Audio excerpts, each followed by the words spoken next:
Welcome to Get Smart Office Edition. The show where we help you laugh about and get better at office life. I'm Shannon. And I'm Laura. And it's Friday. Woo! On Fridays, we share the real stories that inspired our skits and tips that we share on Mondays and Wednesdays. Plus, you get to hear the bloopers that our editor thinks are funny, and hopefully you will too. Now, let's get smart. And silly. Yay, nepotism! So, Laura, have you seen nepotism in your career of working in an office? Yes, a little. My first retail job, I got it through a little bit of nepotism. It was a friend's mother who owned some stores, so that's how I got hired. But this woman who owned the stores, her children also worked there. And they didn't work as hard as I did. Of course they didn't. Right. Because is their mom really going to fire them? Right. Yeah. No. So a good mom would. Good mom would fire her kids for not doing their job. Oh, great. I got fired by my mom. That would be pretty bad. Like, my mom fired me. Yeah. I definitely have seen nepotism. I'm actually going to tell the story of my brother, though. He was working at a company, and it was a company that had a warehouse that had to deal with a lot of, things going in and out. And then also just like, there was just lots of chaos with just how they organize things. And a lot of the reason for their problems was because people who owned the company put their adult daughter in charge of the company, basically let her run the daily show. And she was like mid-20s. And she thought she was all that in a bag of chips and high and mighty and whatever, and you have to do what I say. And she would scream at the employees, and she ruined them trying to get things out, and them she would just mess everything up, and nobody could say anything to her because she was the daughter of the owners. And it was absolutely a horrible, horrible situation. My brother is super laid back. You know him. He's super laid back. He would come home so angry every day. And he's not that kind of person. Yeah. So that's one of the worst cases of nepotism that I'm have somebody who knows things. Sure. But lately we've had some at my workplace too. And thankfully it's not been as pronounced because they do have some policies in place where you can't have people who are related to you or you recommended for a job report directly to you. So that does help some, but obviously one of the things you're always told is networking, get a job through a friend, get a job through a friend of a friend. Those are actually good things to do. It's just when people are directly involved in your hiring or you start reporting to them and you have a relationship with them outside of work where things seem to get pretty toxic. So yeah.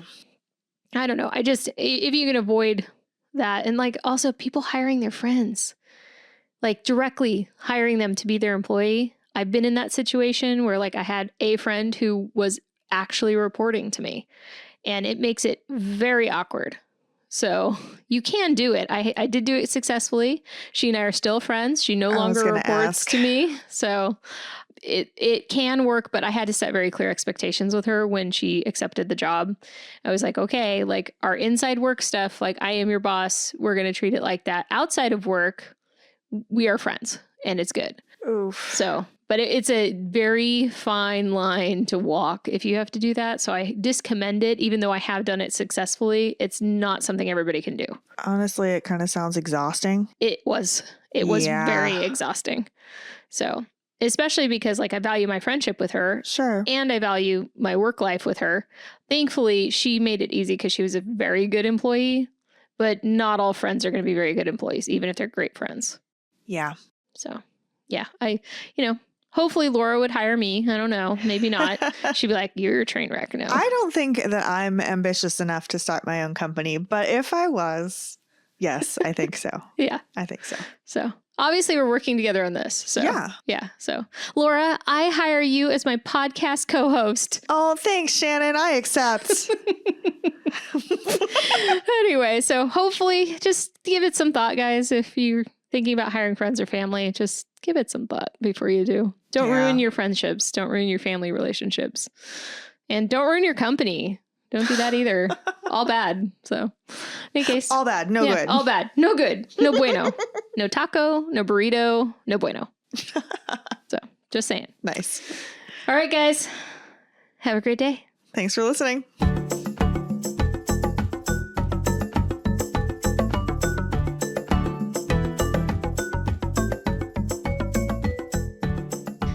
So, Laura, have you ever had a supervisor or manager that it was their first time being in that kind of a role? Or have you had a leader that has been your coworker who got promoted? Twice recently, in fact. And how has that gone? Generally, I think it's fine. Mm-hmm. It is a little weird the second time around because this person was the same classification, the same level as me. And I consider him a friend. And now he's my supervisor. Not a whole lot has changed, honestly. Not micromanaging you. Not micromanaging. Not trying to change everything you're doing. No. He's doing great. So you've had a very good experience. I have had a positive experience. I'm guessing you have a story that is not a positive experience. I have several stories. I will tell you a bad experience and a good experience. Okay. So bad news first. So I actually was 18 years old and I was working at Blockbuster. For those of you who do not know what that is, I'm sorry. Auntie Shannon, what's a Blockbuster? It's this place that you would go to with your parents. They would drive you there. And when you got there, there were VHSs and or DVDs on the walls. And you got to walk around and look at movie boxes. And then you picked up the movie boxes and then you rented the movie boxes. And then you drove all the way home and then you could watch the movie. And sometimes you rode there on your bike. Oh, yeah. And sometimes you rode there on your bike. And with your friends because you were teens. Yep. Oh, yeah. And you get the candy there. Okay. Sorry. Yeah. So thank you, Auntie Shannon. You're welcome, darling. So when I was 18, I got promoted because when you're at Blockbuster, the standard of employees is pretty low. So I was 18. I worked there for 6 months and I got promoted to assistant store manager. Ooh. And I had no idea what I was doing. In fact, it was such a train wreck because I transferred stores and my new store assumed that I had been trained in all the things I needed to do. No, because I was going to ask, did they even give you training? So my old store assumed my new store was going to train me. No, and the new store was like, you've been trained, right? I showed up on day one. And they assumed that I knew how to handle everything that I was supposed to do to close the store, including all the money and the cash and everything. I hadn't had an ounce of training. I couldn't get a hold of any managers. And I had 2 employees in the store and I had to just figure it out. Okay. It was a train wreck. And thankfully, once I did actually, because I hadn't even met with my new manager at this point, the actual store manager. I just showed up for my first shift, assuming training, and that was not good. Anyway, so what I learned in that experience was really hard because all of the employees were older than me. I had employees that were more than twice my age. And I was the assistant store manager with no management experience, no training, nothing. So I spent the first couple weeks just looking like a deer in the headlights. And it was a very rapid, very hard learning experience for me. But I will say that it did get to a point where I did know what I was doing and I was confident in what I was doing, but it did take several months and it was very difficult. And I had to put in a lot of extra work to make sure that I could do well with the employees we had. So it did turn out okay in the end, but that was a really, really rough way to start my first time ever managing anybody, being a leader of any kind. It was horrible. I'm sorry. So don't assume people have had training. No, that's a mistake. So in another situation that's much more positive, I was in a situation where I was an employee in a department who had their manager get demoted. And it was it felt very political. in the moment, and I still think somehow it was. We did not have a problem with the manager that got demoted, so it was very hard for our team, and we were really upset. And they promoted somebody else that we had worked with, not part of our team, outside of our team, but somebody we'd worked directly with, as our new manager. And we were all very upset at this point, right? So he came into the first meeting with us, and he did the best thing I've ever seen a leader do. He came in and he sat down with us and he said, I want you first and foremost to understand what kind of leader I am. And he literally had this layout of like the different types of managers. And he's like, I'm not this type of manager. I'm not this type of manager. I expect you guys to have integrity and do your work yourself. You know your job better than I do. Here are the things I expect from you. Here's how I want to act as a leader. And if I'm not, you need to tell me that I'm not living up to this. These are the expectations you can have of me. And he defused the entire situation just by coming in, being humble and saying, here's how I want to lead. Here's clear expectations of me and of you. And he was the best manager I've had ever. That's awesome. So it's really cool when you can make that transition, either like somebody's your coworker and they become your manager, or they're the first time leader ever. Yeah. It's cool to see when people do that well, but obviously I think we've all seen, at least from other people, we've seen the managers who have to oversee every tiny little thing that's happening. And that definitely screams insecurity. I had someone come in to where I was working as a manager. This person came from the private sector and it was their first state job. And they didn't really understand what I was doing or what the office was doing. I think she had her own ideas. You're not allowed to have those in your state job, right? No comment. No, Bureaucracy, it's fine. This is fine. But she micromanaged, or tried to, and asked me really uncomfortable questions like, well, I just don't understand why it's taking you so long to do this task. Oh, that's not a good way to approach it.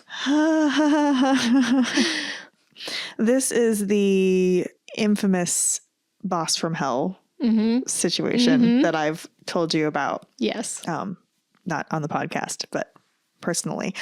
That this is part of that story. And we're happy you don't work for her anymore. Oh, yes. Yes. In so many ways. But my point is that I feel like maybe she was insecure and overcompensating. Or maybe that's how she was in her previous private sector job. I don't know. Well, but she came in and she was awful to me. I think anybody who's micromanaging is because either they don't trust themselves or they don't trust their employees. Okay. It may have been a combo. It could have been, but the reality is either way, that means that they're not a good leader, because either they're not a good leader because they haven't worked on themselves to become a good leader, or they're not a good leader because they aren't coaching their team to be good employees, and or they're not getting rid of bad employees. So if you have to second guess every decision you make, or if you have to second guess every single thing your team is doing, or watch over every single thing they're doing, that's a great sign that you're not a good leader. Yeah. So on the upside, though, you can overcome those things. You can learn to be a good leader, even if you find yourself in that situation where you're like, oh, I am that person who micromanages, or I am that person who's unable to make decisions. You can grow and you can change and you can become a good leader. This is something that people learn to do. It's not something people are natively just like, oh, I'm naturally just amazing and everything. That's not how it works. So in any case, if you're a new leader out there, this particular episode is for you. Educate yourself, find some coaching and mentorship, find a great leader that you respect, or get an actual mentoring service and have somebody coach you up, because being a great leader at the workplace is actually one of the best things you can do for your career. Yeah. Thank you for that. I hope this helps somebody. Me too. Thanks for listening. Bye. Yay, nepotism. Woohoo. Yay, nepotism. Take whatever on this point I'm trying to do. The best way to handle nepotism. I can see you over there not to laugh. Anything. Doesn't matter. Okay, right. I can see your smirky face. I can't see yours. Does that help? No. I lost my eyeballs.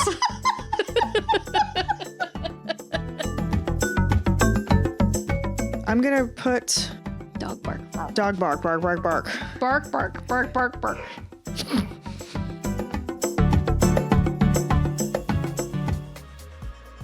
Thanks for listening. Subscribe to catch new episodes of Tips and Skits every Monday and Wednesday, and join us for our Real Story segment and our blooper reel on Fridays. Want to share your hilarious office stories with us? We might turn them into an episode. Send us your thoughts and feedback at gsoe@diecastmediagroup.com and follow us on Facebook, Twitter, and YouTube. Special thanks to Rebecca, who created animations for our skits, which you can watch on our YouTube channel. Also, thanks to Wendy, our audio editor, Lelia, our social media manager, and Austin, our technical engineer.